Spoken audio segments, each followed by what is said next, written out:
A tragic shooting in Saginaw County where a man believes an intruder is in his home, but it was actually the man's granddaughter. He shot the 26-year-old woman. She was rushed to the hospital where she remains in critical condition. The shooting happened on Friday night in a home in Buena Vista Township. We lead off at 6 o'clock now with ABC 12's Terry Camp. So Terry, this case is still under investigation. Yes, it is, and the police report will be sent to the prosecutor's office for review. A firearms instructor has some safety tips on how others who own firearms could avoid this same situation. The 911 call came from a home in the 5,000 block of Cabot in Buena Vista Township at around 8 Friday night.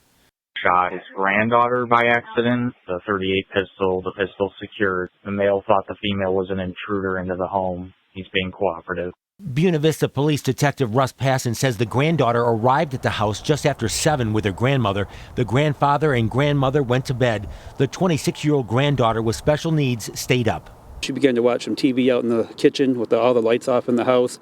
A short time later, the grandfather woke up to a noise, grabbed his gun, which was under his pillow, and walked into the living room. Out into the living room, he seen a silhouette that was all black, didn't realize who it was, and he fired one shot, and eventually striking his granddaughter in the stomach.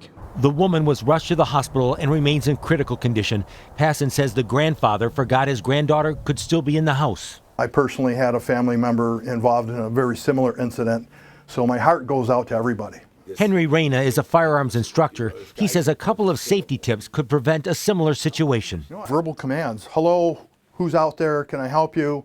And he says if you have a firearm in a dark house, it's always good to have a flashlight nearby. Now, I don't know if he had a flashlight, but this flashlight's going to help you identify your target so you know what you're shooting at if you're going to discharge a firearm. You have to know, what you're shooting at. And police say the gun was legally owned by the 63-year-old grandfather.